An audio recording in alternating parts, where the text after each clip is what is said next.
بالله من الشيطان الرجيم. بسم الله الرحمن الرحيم. وإلهكم إله واحد لا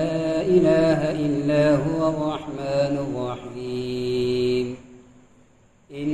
في خلق السماوات والأرض واختلاف الليل والنهار والفلك التي تجري في البحر بما ينفع الناس وما أنزل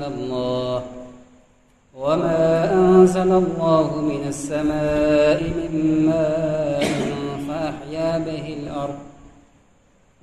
ماء فأحيا به الأرض بعد موتها وبث فيها من كل دابة وتصريف الرياح والسحاب المسخر بين السماء والأرض لآيات لقوم يعقلون. ومن الناس من يتخذ من دون الله أندادا يحبونهم كحب الله والذين آمنوا أشد حبا لله. ولو يرى الذين ظلموا إذ يرون العذاب أن القوة لله جميعا وأن الله شديد العذاب. حضرات گرامی، محترم بزرگوں اور دوستوں اور عزیز ساتھیوں، ان آیات کے اندر اللہ سبحانہ و تعالی نے اپنی وحدانیت اور توحید کا بیان کیا ہے، اور توحید کے اوپر کائنات کے اندر روزمرہ پیش آنے والی کچھ چیزوں میں غور کرنے کی دعوت دیا ہے، جو اللہ تعالیٰ کی وحدانیت اور اس کے قادر مطلق اور تنہا ہونے پر دلالت کرنے والی چیزیں ہیں۔ اس سے پہلے نماز وغیرہ کا تذکرہ تھا، اور پھر مسلمانوں کے ایک شبہے کا جواب تھا کہ صفا اور مروہ کی پہاڑی پر دونوں طرف بت نصب کیے گئے ہیں، تو ان کے درمیان سعی کرنا کوئی گناہ تو نہیں؟ تو اللہ تعالیٰ نے اس کی تردید فرمائی کہ یہ اللہ تعالیٰ کی عظیم نشانیوں میں سے ہیں، ان کا طواف کوئی گناہ کی چیز نہیں ہے، بلکہ یہ حج کے واجبات میں سے ایک واجب ہے۔ اور پھر یہود و نصارہ نبی اکرم صلی اللہ علیہ وسلم کی نبوت، آپ کا آخری نبی ہونا، نبی برحق ہونا، ان چیزوں کا جو ان کی کتاب تورات انجیل کے اندر بیان تھا، لیکن وہ اس کو چھپاتے تھے، تو اللہ تعالیٰ نے وحی کے اور دین کے علم کے چھپانے کی مذمت فرمائی اور ان کے اوپر لعنت فرمائی۔ اب پھر یہاں سے اللہ تعالیٰ ایک دعویٰ اور حقیقی دعویٰ پیش کر رہے ہیں وحدانیت کا۔ وَإِلَٰهُكُمْ إِلَٰهٌ وَاحِدٌ، تم سب کا معبود ایک ہی معبود برحق ہے۔ کائنات میں جتنے بھی ہو، تم یہاں الگ الگ بٹے ہوئے ہو، سب کا معبود اور سب کا خدا صرف ایک ہی خدا ہے، ایک ہی ذات ہے جو سب کی پرستش اور عبادت کے لائق ہے۔ لا الہ الا ہو، کوئی عبادت اور پرستش کے لائق نہیں ہے سوائے اللہ کے۔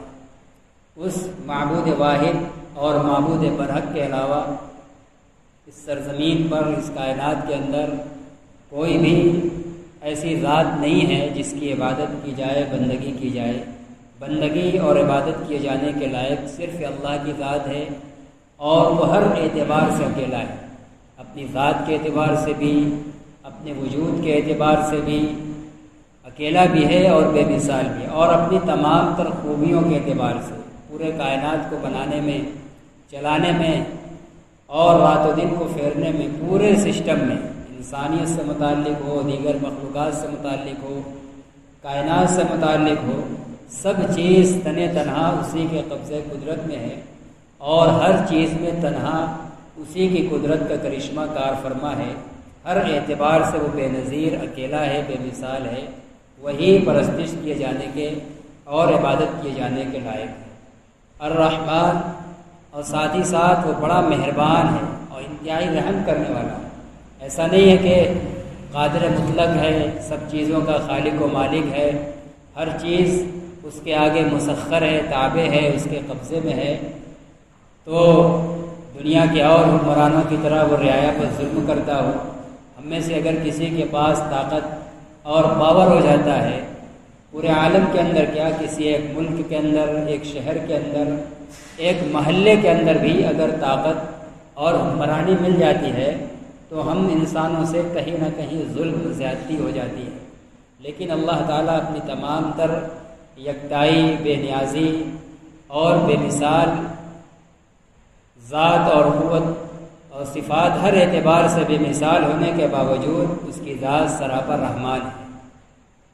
رحم کرنے والا ہے اور انتہائی شفقت کرنے والا ہے۔ ان فی خلق السماوات والارض واختلاف اللیل والنہار۔ اب اس آیت کے اندر اللہ تعالیٰ اپنی قدرت کی نشانیاں اور اپنی وحدانیت کے دلائل بیان کر رہا ہے۔ قرآن جگہ جگہ توحید کا دعویٰ پیش کرتا ہے اور اس پر دلائل دیتا ہے، اور قرآن کا ایک انداز ہے کہ وہ انسان کی فطرت اور اس کے آسان ذہن کے مطابق غور کرنے کے لیے دلائل پیش کرتا ہے۔ بہت منطقیانہ اور فلسفانہ دلائل پیش نہیں کرتا جس کے لیے انسان کو کوئی کورس کرنا پڑے، کوئی ڈگری حاصل کرنا پڑے۔ ایک عام فہم انسان بھی جو پیدا ہو کر کسی جنگل میں پلے بڑھے، دنیا کا علوم سیکھنے کا اسے کوئی موقع نہ ملا ہو، ویسا انسان بھی ان دلائل کے اندر غور کرے تو اللہ کے وجود اور اس کے اکیلے ہونے کو پہچان لے۔ وہ کیا ہے؟ اللہ تعالیٰ کبھی تو خود انسان کی ذات کو پیش کرتا ہے کہیں کہ اپنی ذات کے اندر غور کر لو، جو تمہارے اعضاء و جوارح کی بناوٹ ہے، اس کی سیٹنگ ہے، اس کا اندرونی اور بیرونی جو سسٹم ہے، کیا ہے کائنات کے اندر جو اس طریقے سے مختلف لاکھوں کروڑوں انسانوں کو پیدا کیا جا رہا ہے اور سب کا ہر عضو ہر اعتبار سے الگ ہے۔ مثال کے طور پر کہا جاتا ہے یہ انگوٹھے اور انگلیوں کے نشانات ہیں۔ ہم انگوٹھا لگاتے ہیں سیاہی میں ٹھپا مار کر تو کاغذ پہ ہمیں نظر آتا ہے دھاری بنا ہوا، بظاہر دیکھنے میں ایک جیسا لگتا ہے، لیکن دنیا کے لاکھوں کروڑوں اربوں عجم اور 7 سمندر پار جہاں بھی جتنے بھی انسان بسے ہوں، اگر ایسا ممکن ہو کہ سارے انسانوں کا انگوٹھا لگوایا جائے تو کوئی بھی ایک دوسرے کا انسان سے میچ نہیں کھائے گا۔ جبکہ ہم انسان کوئی چیز بناتے ہیں، اگر الگ الگ بھی بنانا چاہیں تو ہمارے دماغ اور صلاحیت کے اندر اتنی وسعت نہیں ہے کہ کوئی چیز ہم سینکڑوں بنائیں اور ان میں سے ایک دو بالکل ہو بہو نہ ہو جائے۔ یہ اللہ کی قدرت ہے۔ انسان کی آنکھ، اس کے کان، اس کی اعضاء و جوارح، ساری چیزیں، حد یہ ہے کہ بہت معمولی سی چیز یہ انگوٹھوں کے نشانات، یہ بھی ایک دوسرے سے میل نہیں کھاتے ہیں، ایک دوسرے سے جدا جدا ہیں، اور کوئی انسان ایسا نہیں کہ جو پیدا ہوا ہو اس کی انگلیاں ہوں اور انگلیاں بغیر نشان کے ہوں، اس کے کوئی نشان نہ ہو۔ غرض اللہ تعالیٰ کبھی انسان کے اپنے وجود کو دکھلاتا ہے کہ اس کے اندر غور کر لو۔ اگر ذہن کو بالکل دنیا کے کسی ظاہری نظام سے کہ پابند نہ بنا کر، بلکہ اس کو ہٹا کر ایک آزادانہ طور پر انسان اپنی ذات اور اپنی بناوٹ کے اندر غور کرے گا تو یقیناً وہ اللہ واحد کا قائل ہوگا۔ دل اور اس کا نفس اس بات کا اس کو قائل بنائے گا کہ یقیناً کوئی ایک ایسی ہستی ہے جو تمام انسانوں کو، مخلوقات کو تنہا وہ خود پیدا کر رہا ہے، ان کے نظام اور سسٹم کو وہ چلا اور بنا رہا ہے، کوئی اس کو اس کا شریک نہیں ہے۔ شریک ہوتا ہے کوئی کام دو چار آدمی مل کر کرتا ہے تو اس کے اندر اختلافات اور اس کے اندر تضادات اور فسادات ہوتے ہیں، لیکن ایسا نہیں ہے۔ اسی طرح کبھی کائنات کی چیزوں میں غور کرنے کی دعوت دیتا ہے، یہاں اللہ نے انہی چیزوں کو پیش کیا ہے، آسمان و زمین کی پیدائش، رات و دن کا الٹنا پلٹنا، کسی موسم میں دن کا بڑا ہونا، رات کا چھوٹا ہو جانا، کبھی رات کا بڑا ہونا، دن چھوٹا ہونا، سورج کا اپنے وقت پر نکلنا، اپنے وقت پر ڈوبنا، چاند ستاروں کا نظام، دریاؤں کا نظام، دریا میں کشتیوں کے چلنے کا نظام۔ عقل یہ کہتی ہے کہ کشتی جو خود وزن ہوتی ہے اور پھر اس پر بوجھ لادا جائے، انسان سوار ہو، تو بھاری چیز پانی میں ڈوب جانی چاہیے، لیکن وہ پانی پر چلتی ہے اور میلوں میل آدمی اپنا سفر اس پر طے کرتا ہے۔ اور جب یہ ہوائی نظام نہیں تھے تو ایک ملک سے دوسرے ملکوں کے اندر زندگی گزارنے کے جو اسباب ہوتے ہیں، ضروری سامان ہوتے ہیں، کوئی چیز کسی ملک کے اندر ہے تو وہاں دوسرے ملک وہاں سے پہنچانے کے لیے اس طرح کا جو نظام تھا زیادہ تر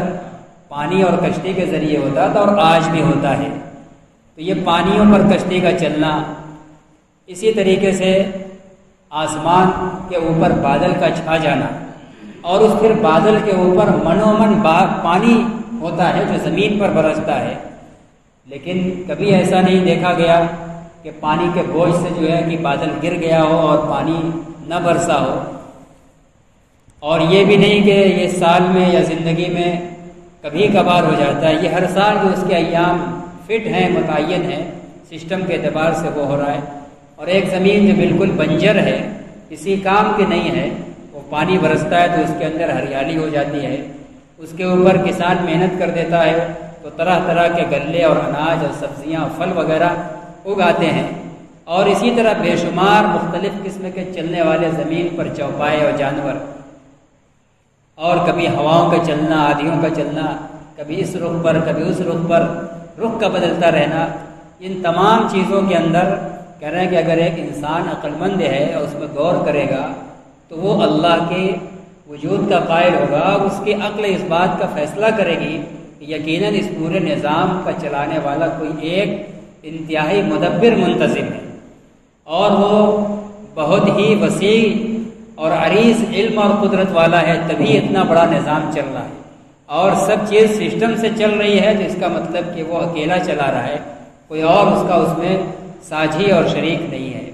تو یہ ان چیزوں کے اندر اللہ تعالیٰ دعوت دے رہے ہیں کہ اگر عقل والا آدمی غور کرے گا تو اس کے اللہ کی وحدانیت کا، اس کے ایک ہونے کا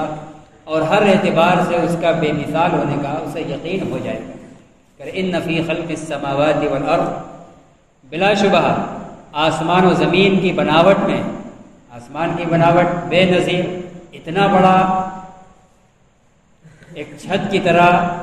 ہمارے اوپر ڈالا گیا ہے، آپ دنیا کے کونے کونے میں چھان جائیے، کہیں اس کو ٹکانے کے لیے ایک پلر ہو۔ ہم معمولی سا 1.9x5 انچ کا اینٹ بھی فضا کے اندر نیچے بغیر سہارا کو اس کو نہیں ٹکا سکتے۔ یہ عمارت بنی ہے، چاروں طرف سے پلر اور دیواریں ہیں، اور پھر مزید 2 پلر درمیان بیچ میں بھی کھڑا کیے گئے ہیں، کیونکہ ہمیں پتہ ہے کہ اس کے بغیر یہ چھت قائم نہیں رہ سکتی۔ لیکن اللہ کی چھت جو لامحدود ہے، کتنی بڑی ہے، ہمارے ناپ کی حد سے اور طاقت سے باہر ہے، لیکن کہیں اس کے اندر کوئی ستون اور پلر نہیں ہے، اور نہ معلوم کتنے زمانے پہلے کی پیدا ہے، نہ اس میں کبھی رنگ و روغن کی ضرورت پڑتی ہے، نہ صاف صفائی کی ضرورت پڑتی ہے، نہ کبھی پرانے پن کی وجہ سے کہیں اس میں دراڑ اور شگاف اور پھٹن ہے کہ مرمت کرنا پڑے۔ جیسا اللہ نے اپنی قدرت سے بے ستون کا بے مثال بنا دیا، آج تک آسمان اپنی اسی حالت پر باقی ہے، اور انشاءاللہ قیامت تک باقی رہے گا۔ اسی طرح زمین جس کو اللہ نے ہمارے لیے رہنے سہنے چلنے پھرنے کے قابل بنایا ہے، اس کو پانی کے اوپر بچھایا ہے، اور ہمارے پاس طاقت نہیں ہے کہ ہم پانی کے اوپر ایک چھوٹا سا مکان بھی ٹکا سکیں۔ اللہ تعالیٰ نے اتنی بڑی زمین ٹکائی ہے، اتنی مضبوط، کہ اب ہم اس زمین پر جو پانی کے اوپر ہے، جتنی بلند بالا وسیع اور عریض، اونچی سے اونچی بلڈنگ، عالیشان سے عالیشان محل تعمیر اور تیار کر لیتے ہیں۔ تو اللہ تعالیٰ فرما رہے ہیں کہ ان آسمان و زمین کی پیدائش اور ان کی بناوٹ میں، واختلاف اللیل والنہار، اور رات و دن کے الٹنے پلٹنے میں، والفلک التی تجری فی البحر بما ينفع الناس، اور وہ کشتیاں جو سمندر میں چلتی ہیں لوگوں کے نفع کی چیزیں لے کر، ایک ملک سے ایک جگہ سے دوسری جگہ ان کے اوپر لاد کے لوگوں کے فائدے اور ضرورت کے سامان پہنچائے جاتے ہیں، لادے جاتے ہیں۔ ان تمام چیزوں میں کہہ رہے اللہ کے وجود کی نشانی ہے.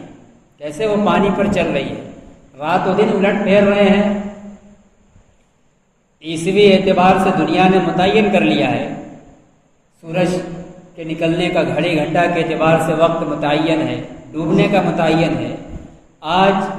جو وقت تھا سورج کے نکلنے کا آج 21 اکتوبر کو، اور جو ڈوبنے کا وقت تھا صدیوں سے یہی نظام چلا آ رہا ہے. 21 اکتوبر کو اتنے ہی بج کے اتنے ہی منٹ پر سورج نکل رہا ہے، ڈوب رہا ہے. کبھی ایسا نہیں کہ نعوذ باللہ اللہ تعالیٰ کسی کام میں مشغول ہو، بھول گئے ہوں، 1 گھنٹہ سورج لیٹ نکلا ہو، آدھی گھنٹہ لیٹ غروب ہوا ہو. کبھی ایسا نہیں ہو رہا ہے. اس کا مطلب یہ ہے کہ اکیلی صرف اس کی قدرت کار فرما ہے، اور وہ ایسا علم والا ہے کہ اتنا بڑا بڑا نظام چلا رہا ہے لیکن کسی ایک نظام سے پل بھر کے لیے غافل نہیں ہوتا. کہ کبھی سورج کو نعوذ باللہ بھول گیا ہو تو جاڑے میں رات چھوٹی ہو گئی ہو، سورج لیٹ ڈوبا ہو، کبھی لیٹ نکلا ہو، کبھی بارش میں ہو گیا، کچھ بھی ایسا نہیں ہوتا ہے. پورا سب ایک سسٹم کے ساتھ چل رہا ہے. کبھی ایسا نہیں ہوا کہ سورج ڈوبنے ہی سے رہ گیا، پورا 24 گھنٹہ دن ہے دن رہ گیا ہو، یا دن میں اندھیرا رہ گیا ہو، رات کو اجالا ہو گیا ہو. کوئی بھی جو اللہ نے جو نظام بنایا ہے جب سے، کبھی اس کے اندر کوئی گڑبڑی نہیں ہو رہی. یہ رات و دن کا الٹ پھیر، اور سمندروں میں لوگوں کے فائدے کا سامان ڈھو ڈھو کر کشتیوں کا آنا جانا. وما انزل اللہ من السماء من ماء، اور اللہ تعالیٰ نے جو بادل سے پانی برسانے کا نظام بنا رکھا ہے. آسمان کے آگے پہلے بادل چھاتا ہے، جو ایک معمولی سی چیز ہوتی ہے، بہت ہلکی چیز ہوتی ہے. کوئی ایسا نہیں کہ کوئی بہت مضبوط وہ ٹینک کی طرح بنایا جاتا ہو اور اس کو پھر کسی پر ٹکایا گیا. وہ فضا میں بادل بھی لٹک رہا ہے، اور پھر اس پر منومن ڈولا ڈول پانی جو پھر زمین پر برستے ہیں، اور اس نظام سے کہ زمین والوں کو کوئی نقصان نہیں پہنچتا. اگر اللہ تعالیٰ ان منو پانیوں کو یکبارگی گرا دیں تو جہاں جس کے اوپر پڑے گا فوراً مر جائے گا. اتنی بلندی سے پانی گر رہا ہے، لیکن کبھی ایسا نہیں ہوتا کہ پانی کی بوند اس زور سے آئی کہ کسی کا سر پھٹ گیا، کوئی گر کر مر گیا. جبکہ دنیا کے اندر ہم دیکھتے ہیں کہ معمولی سے بلندیوں سے اگر یکبارگی پانی گرتا ہے تو نقصان پہنچا دیتا ہے. لیکن اللہ نے بادل سے برسانے کا ایسا نظام برسایا ہے کہ جیسے معمولی سے جھرنا سے آہستہ آہستہ اس کو گرایا جا رہا ہے، جس میں آدمی نہا کر اور لطف اندوز ہوتا ہے، مزہ لیتا ہے. تو اس طرح اللہ تعالیٰ آسمان سے بادل سے پانی برسا رہے ہیں. فَأَحْيَا بِهِ الْأَرْضَ، اور وہ بھی بیکار نہیں، پھر اس کے ذریعے سے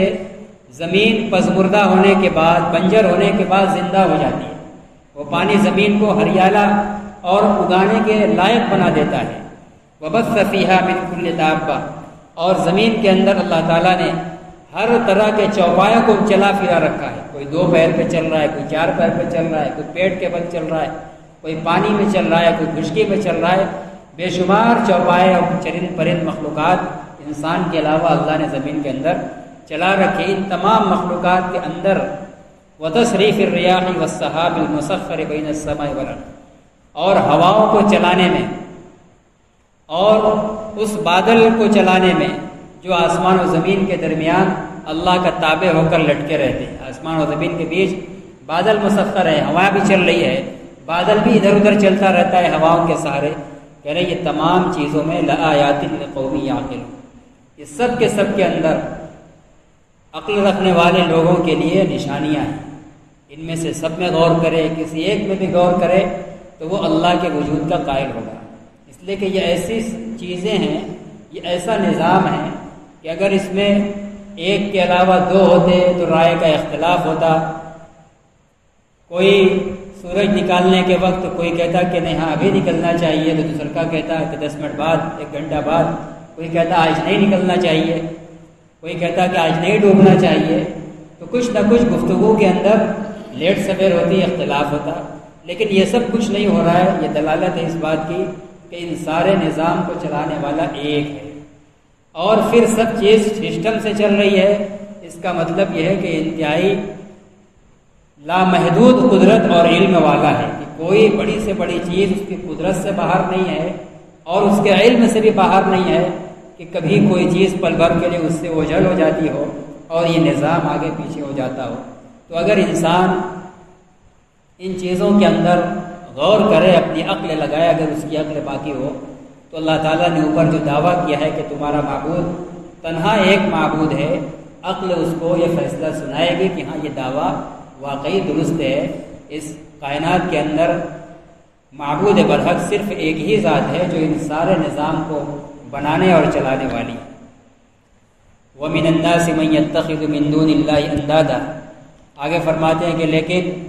بہت سے لوگ اللہ کو چھوڑ کر دوسروں کو شریک ٹھہراتے ہیں، وہ اللہ کی عبادت نہیں کرتے، اللہ کے علاوہ اوروں کو خدا بناتے ہیں، ان کو شریک ٹھہراتے ہیں۔ يُحِبُّونَهُمْ كَحُبِّ اللَّهِ، اور وہ ان سے اللہ جیسی محبت کرتے ہیں۔ اللہ جو الہ واحد ہے اور وسیع علم والا اور بے پناہ قدرت والا ہے، اور ایسا بڑا بڑا نظام اکیلے چلا رہا ہے، جیسی محبت اس سے ہونی چاہیے، وہ اپنے ہاتھ کے بنائے ہوئے اور اپنی طرف سے اختیار کیے ہوئے خداؤں کی ویسی جھوٹے خداؤں سے ویسی محبت کرتے ہیں۔ یہ اللہ تعالیٰ ان لوگوں کی مذمت کر رہے ہیں۔ اس کا مطلب یہ ہے کہ ان کا عقل نہیں ہے، عقل والا ایسا آدمی نہیں کر سکتا۔ عقل والا آدمی تو ان چیزوں میں غور کرے گا اور اس کی عقل اس کو یہی فیصلہ سنائے گی کہ اللہ ایک ہے، عبادت کیے جانے کے لائق جو ہستی ہے وہ تنہا ایک ہے، اور وہ دنیا میں ہم جیسے لوگوں میں چلنے پھرنے والوں میں سے کوئی نہیں ہے، وہ ہماری عقل سے ماورا کوئی ذات ہے، وہ اس کا قائل ہوگا۔ لیکن اس کے باوجود جو اللہ کے علاوہ شریک ٹھہرا رہے ہیں اور خدا جیسی محبت اپنے جھوٹے خداؤں بنائے، اپنے ہاتھ کے بنائے ہوئے خداؤں سے کر رہے ہیں، وہ بے عقل لوگ ہیں۔ والذین آمنوا اشد حبا للہ، اور ایمان والوں کی محبت اللہ سے بہت زیادہ ہوتی ہے۔ جو ایمان لاتے ہیں، جن کی عقل ان چیزوں میں غور کر کے انہیں اس بات پر آمادہ کر دیتی ہے کہ نہیں، الہ واحد ہے، ایک اللہ ہے، تو پھر وہ ایسی عظیم ذات سے جو اتنا بڑا نظام اکیلے چلا رہی ہے اور بلا کمی کوتاہی کے چلا رہی ہے، تو ایمان لانے کے بعد وہ اس اللہ سے بے پناہ محبت کرنے لگتے ہیں۔ وَلَوْ يَرَى الَّذِينَ ظَلَمُوا إِذْ يَرَوْنَ الْعَذَابَ أَنَّ الْقُوَّةَ لِلَّهِ جَمِيعًا، پھر اگر ظالم لوگ، کون ہے ظالم لوگ؟ جو ان آیات کے اندر، ان نشانیوں کے اندر غور نہیں کرتے اور غور کر کے ایک الہ کے قائل نہیں ہے، بلکہ بہت سے لوگوں کو خدا کے ساتھ خدائی اور عبادت میں شریک کر رکھا ہے، تو وہ ظالم ہے۔ اللہ ایسے لوگوں کو ظالم کہہ رہا ہے، کہہ رہا ہے اگر ظالم لوگ دیکھ لیں جس وقت وہ عذاب دیکھیں گے، جس وقت آخرت کے اندر وہ اللہ کا عذاب دیکھیں گے، ان القوۃ للہ جميعا، تو انہیں پتہ چل جائے گا۔ آج عقل ان کی نہیں سمجھا رہی ہے، لیکن جب کھلے آنکھوں اللہ کا عذاب دیکھیں گے آخرت میں، تو انہیں پتہ چل جائے گا کہ ساری کے ساری قوت تو اللہ ہی کے پاس ہے۔ یہ دنیا کے جو جھوٹے خدا وہ بنا رکھے تھے، وہ اپاہج تھے، بے حس تھے، بے جان تھے، ان کے بس کے اندر کوئی ذرہ بھی نہیں تھا۔ وَأَنَّ اللَّهَ شَدِيدُ الْعَذَابِ، اور اس وقت ان کو پتہ چلے گا کہ واقعی اللہ تعالیٰ بڑا سخت عذاب دینے والا ہے، لیکن اس وقت پتہ چلنے سے کوئی فائدہ نہیں ہوگا، اب موقع نہیں دیا جائے گا۔ اس لیے اللہ تعالیٰ دعوت دے رہا ہے پوری انسانیت کو کہ اپنے نفس کے اندر اور اللہ تعالیٰ کی ان تخلیق، آسمان و زمین کی تخلیق، رات و دن کی بناوٹ اور پانیوں پر کشتی کا چلنا، بوجھ لدنے کے باوجود ڈوبنے کے بجائے پانی پر چلتے رہنا، بادلوں سے بارش کا برسنا، اور پھر زمین پر پڑنے کے بعد زمین کا اگانے کے لائق ہونا، غلہ اور اناج اگانا، یہ ساری چیزیں جس سے سارے انسان اور ساری مخلوق فائدہ اٹھاتی ہے۔ کہہ رہے ہیں اللہ تعالیٰ کہ عقل والوں کو اس میں غور کرنا چاہیے تاکہ وہ ایک اللہ کو پہچان سکیں اور اپنی زندگی کے مقصد پر آ جائیں، تاکہ آخرت میں کامیاب اور بامراد ہو جائیں۔ اللہ تعالیٰ ہم سب کو بھی ان چیزوں پر غور کرنے کی، ایمان لانے کے بعد بھی غور کرنے کی ضرورت ہے۔ سورہ آل عمران کے اندر آئے گا، دعوت دی گئی ہے اور ایمان والوں کے اوصاف بیان کیے گئے کہ ایمان والے اللہ کی تخلیق اور اس کی کارگری میں غور کرتے ہیں۔ غیر ایمان والا غور کرے گا، ایمان نصیب ہوگا۔ ایمان لانے کے بعد پھر مزید غور کرتے جائیں گے تو اللہ کی عظمت، محبت اور بڑھتی جائے گی، ایمان اور پختہ ہوتا جائے گا، جو اس دنیا میں رہ کر عین مطلوب اور ضروری چیز ہے۔ اللہ ہم سب کو ان آیات و نشانی میں غور کر کے عبرت حاصل کرنے اور جس نتیجے پر پہنچنے کی اللہ دعوت دے رہے ہیں، ہم سب کو بھی بصیرت کے ساتھ ان پر اس نتیجے پر پہنچا دیں۔ وآخر دعوانا الحمدللہ رب العالمین۔